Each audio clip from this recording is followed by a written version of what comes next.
अगर आज पाकिस्तान के पास कालाबाग डैम होता तो क्या सैलाब की तबाहकारियों से बचा जा सकता था? अली अमीन गंडापुर के कालाबाग डैम की हिमायत में बयान ने नए सवालात उठा दिए हैं। एक नई डिस्कशन ने जन्म लिया है। अली अमीन गंडापुर ने कहा है कि कालाबाग डैम की हम हिमायत करते हैं और उन्होंने पैसा देने के लिए भी पेशकश कर दी है। आपको मैं बता दूं कि ये अहम इसलिए है क्योंकि खैबर पख्तूनख्वा हमेशा से वो सूबा रहा है जिसने कालाबाग डैम की मुखालफत की है। सूबा सिंध ने भी हमेशा कालाबाग डैम की मुखालफत की है और बलूचिस्तान ने भी मुखालफत की है। आखिर इन तीनों सूबों ने इस कालाबाग डैम की मुखालफत क्यों की है?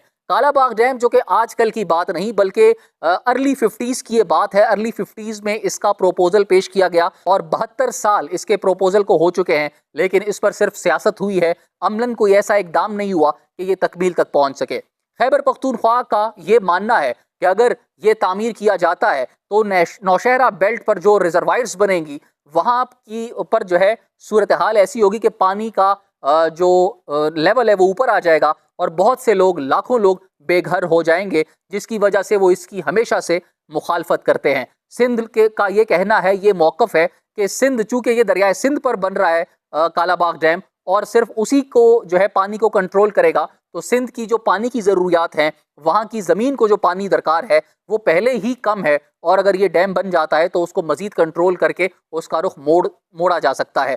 बलूचिस्तान का भी यही गिला है कि हमें पहले ही पानी की किल्लत है और अगर ये डैम बन जाता है तो हमारी पानी की ज़रूरियात पहले ही कम है और वो बहुत मज़ीद उसमें इजाफा हो जाएगा।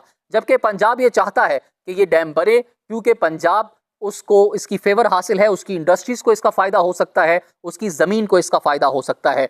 यहाँ पर तो ये वो बातें हैं कि हमारी कल्टीवेशन जो क्रॉप्स हैं, जो लैंड्स हैं, उनको इसका नुकसान हो सकता है, कुछ इलाके डूब सकते हैं, लेकिन उन लोगों को अल्टरनेटिव जगह दी जा सकती है, उनको अल्टरनेटिव जगह पर रिहाइश दी जा सकती है। लेकिन ये कालाबाग डैम, अगर मैं आपको इसकी कैपेसिटी बताऊं तो 1 करोड़ एकड़ फिट 1 करोड़ एकड़ फिट तक का पानी ये रिजर्व कर सकता है, अपने अंदर समेट सकता है। और हालिया बारिशों में जो पानी की मिकदार आई थी, उस अगर कालाबाग डैम होता तो 40% तक, कम से कम 40% आपका नुकसान कम होता। यानी कि जहां पर 100 लोगों की अमवात हुई है वहां पर 60 लोगों की अमवात होती। इसके अलावा इसमें 3600 मेगावाट पावर जनरेट करने की कैपेसिटी है, जो कि आपकी बिजली की बड़े लेवल पर जरूरत को पूरी भी कर सकता है। अब आप बताएं कि आखिर कालाबाग डैम को क्यों नहीं बनाया जा रहा और क्या कालाबाग डैम को बनना चाहिए या नहीं।